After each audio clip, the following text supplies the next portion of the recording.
All right, our coach this week is our head tennis coach at Maribyrnong Sports Academy. We say g'day to Marc Sophoulis. G'day, Super. How are you? I'm good, Shebex. Thanks for having me on. Oh, mate, thank you for coming on board. Really appreciate your time. We've asked everyone the opening question, and we'll ask it of you as well. How's isolation been treating you and your family? Yeah, it was. I guess it was okay the first few weeks. You look at it as a school holiday period, and it's generally what we normally do on school holidays is sort of be home a little bit more often. But yeah, it's sort of 2 weeks into some homeschooling with the kids, and I think the patience has been tested just a little bit. And I've got the isolation beard going as well, so it's been quite an interesting few weeks. But now look at really itching to get back on the court and get back into what I normally do into normal routine. Well, I was going to ask you about that because as a coach, obviously your day-to-day routine is hanging around with people, talking to them, working with them, being a part of their lives as they are of yours. And then all of a sudden that gets taken away from you for no reason of your own. It's just the way it's been for everyone. How do you feel in yourself in regards to your mental health and the way you're handling things day to day? Yeah, it has been challenging, although what I've tried to do in my own life is maintain my routine. So my alarm still goes off at 5 o'clock every morning. I still maintain my same breakfast routine and my same work kind of routine, but it's just not on the tennis court. And I feel like I've tried to impart that onto our players as well in the program, that we will go back to normal at some stage, and we need to make sure that normal is what we used to do before this whole pandemic probably hit us. And I feel like I've tried to maintain that. It isn't hard. It isn't easy to do. You're getting up at 5 o'clock when there's nowhere to go except for your office. But I feel like I've been able to do that quite well and maintain sort of a routine of keeping busy doing other things. So whether it be planning for Marby sessions together or creating some other things that I've been doing, like a website, which I've been trying to get up and running for the last 3.5 years. It's actually given me some time to focus on things that I haven't had a chance to do in the past. So I've actually found this quite a good time to sit back and reassess and see what is most important to me. All right, let's have a talk about you and your career in tennis to let our families know exactly where you've been. Were you a good tennis player as a youth player?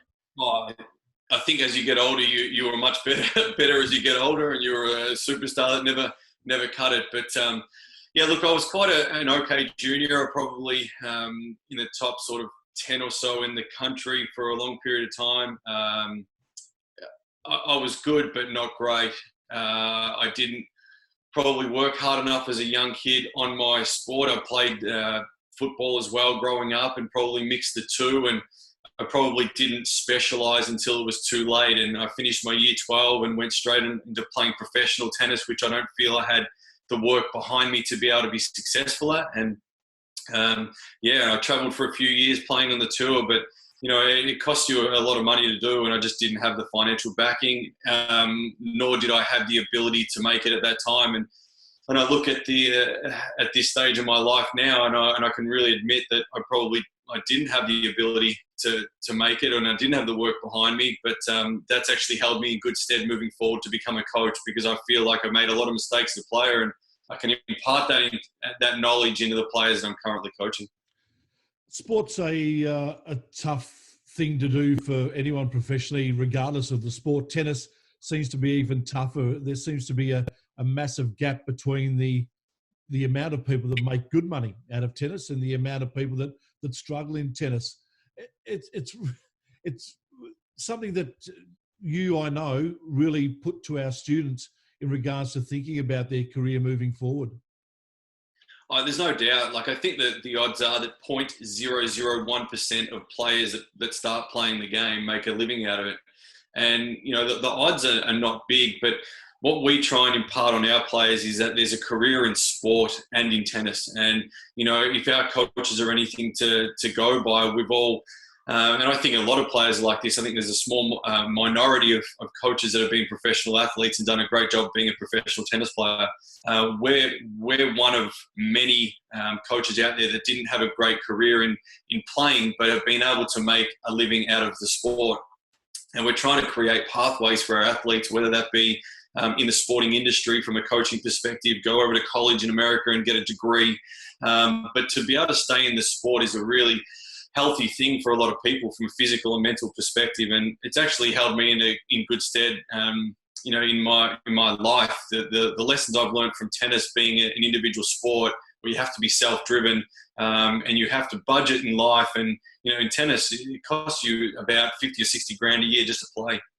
And, I think I've learned so many lessons that tennis has been able to give me right the way across my journey. Hopefully can impart that onto our players in the academy to understand the reality of the game. There's obviously the dream, but, obviously I don't want to sell the dream. The dream is something that everybody has, but it's the reality that we need to work towards. And we need to put in a lot of hard work to be good human beings when we walk out of this sport. And obviously along the journey, it teaches us so many lessons. Yeah, exactly right, Mark. You're spot on. You mentioned football also. As a junior, that's also taking you at a path down as a football coach, and especially in the last few years, working with the Richmond Football Club with their VFL team. Yeah, it sort of was interesting because I chose tennis as a pathway, thinking that I could be a coach if I didn't succeed. And I never thought football could do that because I thought, at the time there were 16 AFL teams, and you have to be pretty lucky to work in AFL, and you have to be a top line AFL player to make it as a coach. And so I went down the tennis path and got to my high performance coaching course in tennis, and they asked me to do 10 hours of work experience at a sporting club other than tennis to learn from. So I went down to a few clubs, and no one gave me a gig apart from Richmond. And that was 14 years ago. I knocked on their door and said I need 10 hours of work experience. They gave me the role of work experience and then offered me a role after that. And I've stayed with the club for 14 years, gone through all the failures that we had at the start with, sackings of coaches and so many things happening to obviously now where Richmond is a powerhouse in the AFL. And it's taught me so much about coaching, both group coaching and individual, because tennis is that individualized sport. Football is that team sport, but the two intertwine so well where you have to individualize in a group setting, but you also have to create great group environment when you're working with tennis, when you've got groups of kids like we do at the Sports Academy. So I've been so fortunate to be in the job that I've been in. Obviously right now in the pandemic, I've lost that job, and hopefully at some stage we do go back to working in football, and hopefully state football does go back in 2020, which it's not looking great, but we're hoping we've got our fingers crossed for it. But yeah, football has been a major part of my last 14 years, and Richmond Football Club, I'm forever indebted to them for the opportunity they've given me and the growth that I've been able to get from that industry.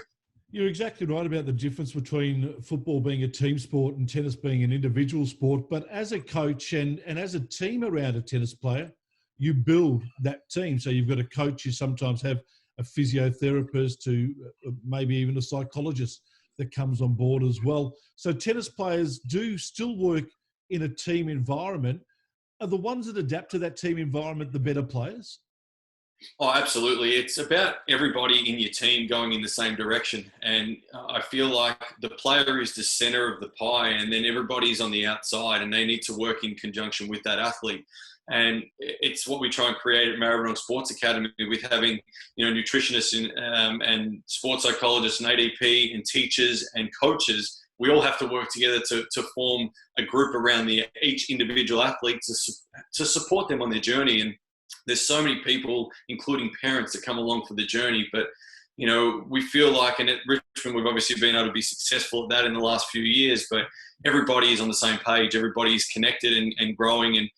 And I feel that's a really big opportunity to become better players if you have a team around you and obviously listen to your team. And you need people you trust in that team as well. And we had a great session yesterday with our Marby group of a connection session where everybody brought in a significant item, and they were able to learn a little bit of a story about each of our athletes who are, obviously people. And, no matter what sport I coach, I always use the analogy that we're people much longer than we are athletes. And it's important to know the people behind the athlete. And that's what we're trying to do with the Marby kids as well, is, create that sense of we are people.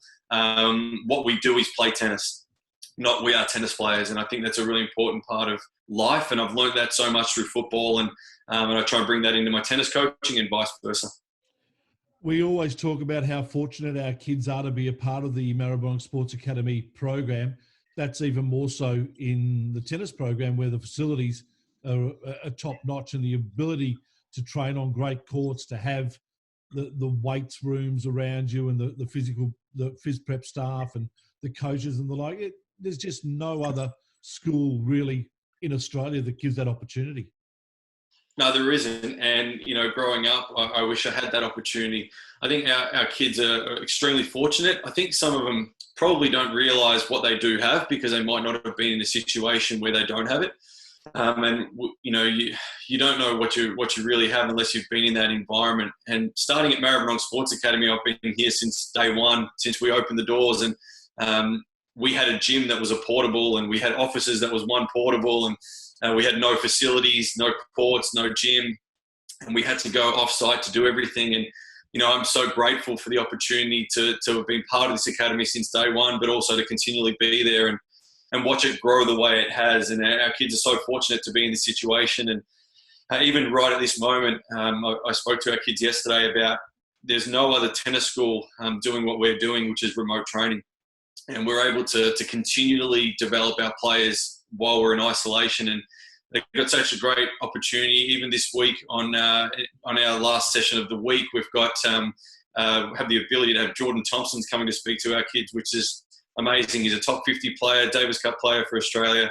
We're getting a special guest to talk to our kids, and it probably wouldn't be possible if we're actually on court and doing the things that we would normally do. So I'm so grateful for it. I hope the kids obviously appreciate what we're able to do and give them the opportunities to have. And hopefully this is one part of their journey that they'll never forget.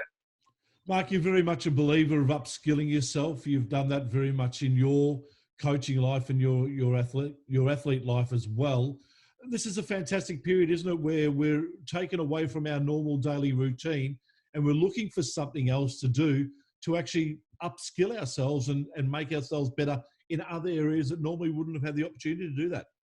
Absolutely. And you can probably see behind me, there's a whole lot of books there that I've started to actually read for the first time, and had the time and opportunity to do that. And I think, every person, every day you wake up has the opportunity to be better, and every day is a new day, as they always say. And I feel like, I've been able to do a lot of work on myself, both from a personal perspective and from a professional perspective. And this is the opportunity to do things that we never have the time to do. And I know my wife had me working around the house for the first 7 days that I was in isolation, and that was obviously an opportunity for me to get some things done, but obviously, develop myself and assist my family to develop as well. And, we're pushing that to our players to continually develop. No matter what you do every day, there's an opportunity to improve and to grow. And all the areas that you thought were weaker before we were in this situation can now become one of your strengths when we come back and get back on the court. So, I feel like I've personally developed a lot in this time, and I'm hoping that everybody, including our students, is doing the same and have the opportunity to do the same. Over the time, we've done some podcasting together as well, and one of those podcasts was a podcast where we spoke to high-level coaches about the work that they do with their athletes and the like. And geez, I tell you what, we got some amazing advice, didn't we?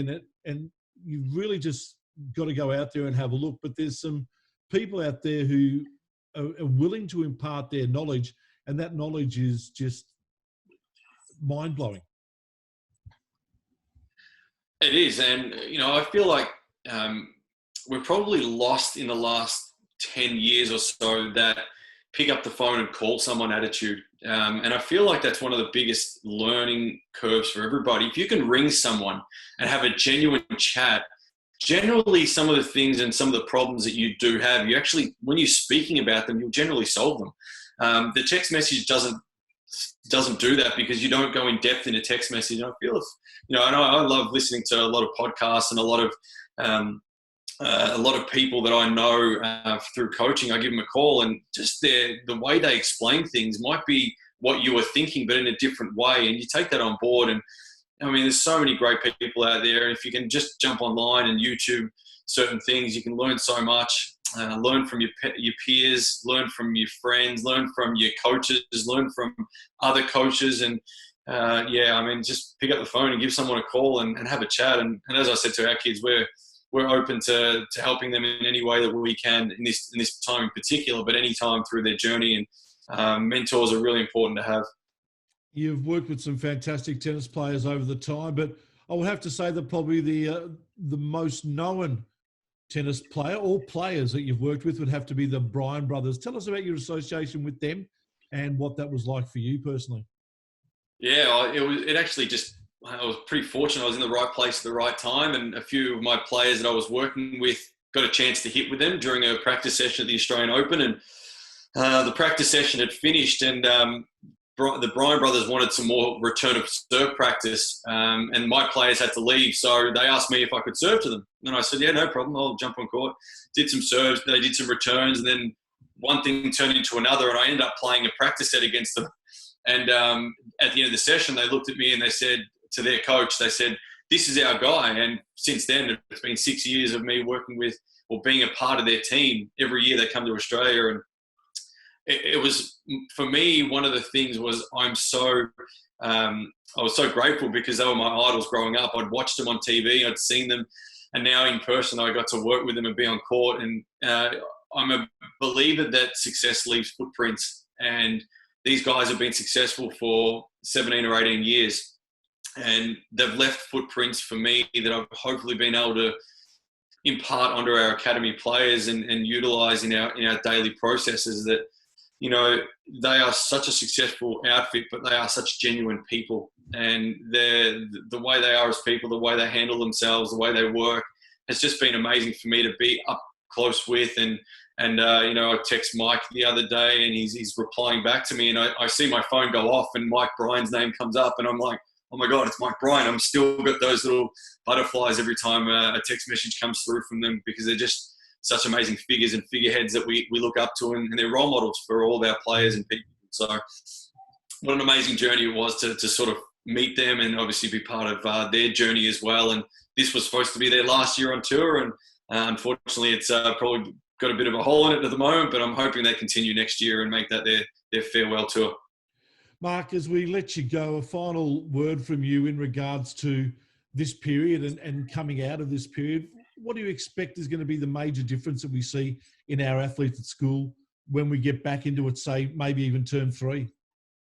Yeah, look, I just hope they appreciate what they have now more than ever. I think being taken away from something that you love doing it hurts, and it hurts a lot, and it, you know, hurts the coaches and the athletes. And I feel like I just hope you all appreciate what we've got at Maribyrnong Sports Academy. It's a special place to be.